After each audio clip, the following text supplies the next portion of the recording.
So you've got your awesome WordPress plugin or theme business running, and it's actually doing pretty well. But is it ready for enterprise level clients? Let's have a look.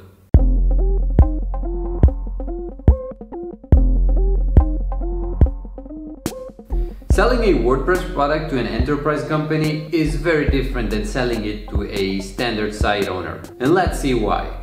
The first difference is that enterprises are bigger entities that usually deal with much larger budgets on a regular basis. After you gain some experience selling to enterprises, you really understand how high those prices can go. Their needs and demands are higher, and the customized pricing for them should reflect that. If it doesn't, it's actually going to devalue your product, making the enterprise dismiss it as a low quality one.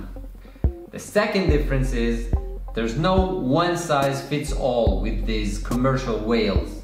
Therefore, you'll do much better if you customize your pricing for them according to the needs of each specific enterprise client to which you're looking to sell. They need that customization in order to feel that you have a good offering and that the price makes sense accordingly. The third difference is that usually when you sell your WordPress product to a regular site owner, you'll not necessarily even know who that customer is. They'll purchase a license to use your product on their WordPress website and may or may not require some technical support, but that's pretty much it. With enterprises, however, it's a different, longer sales cycle. There are plenty more moving parts, and it doesn't even matter what's the actual cost of the product for them. The approval will still have to go through different departments like legal, accounting, and the executives. Not only can this process take many months, the deal oftentimes doesn't even end up getting approved. That is, unless you can get someone from within the organization excited enough about your product that they're willing to push and oversee the whole process to the finish line. So, how can you prepare yourself and your WordPress plugin or theme for those enterprise companies, which in many cases can mean long-term, big amounts of recurring money for your business? Here are 5 different things you can do. One of the first concerns enterprises have is, who else is using this product? Most large organizations are risk-averse and don't want to be your guinea pigs. So, to build some initial trust and credibility with enterprises, you should showcase the logos of the most well-known brands which are using your product at some prominent spot on your homepage. The next thing you can showcase on your website to get a few extra points from those enterprises are testimonials and reviews. It's been proven that consumers are actually looking for them and take them into account when they come to make their decision about your offering. Even with enterprises, there's going to be that scouter who will go over your website, and that person is no different than any other consumer in terms of the factors that influence their judgment and decision-making process. So your positive customer reviews are definitely going to help. If you really feel like putting an extra effort into it, you can edit a few video testimonials from your happy customers, which you may occasionally meet at a WordCamp or some other professional event you attend. You can even use your smartphone camera to record those and then edit and publish them all over your website, your blog, your landing pages, etc.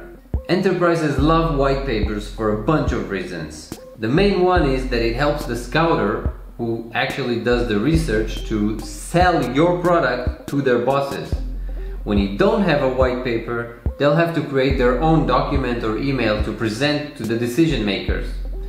Not only is that time consuming for them, but also there's no way that someone who spent a few hours reading about your product can sell it as good as you could.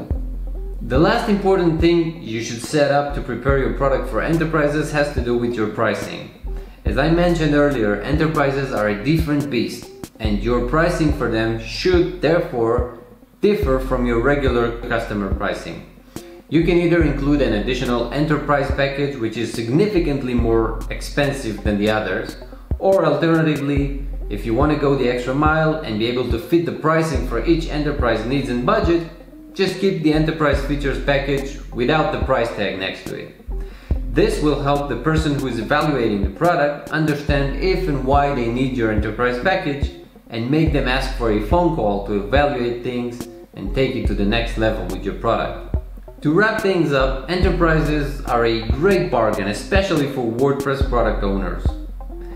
Once they make their decision, they'll pay you the money, and it is very likely that you'll never hear from them again. Unlike most ordinary consumers, enterprises have an IT department that's responsible for their WordPress website.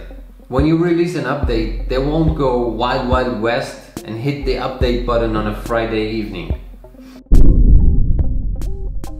Enterprises have a thought-out process for deploying software without risking their production environment.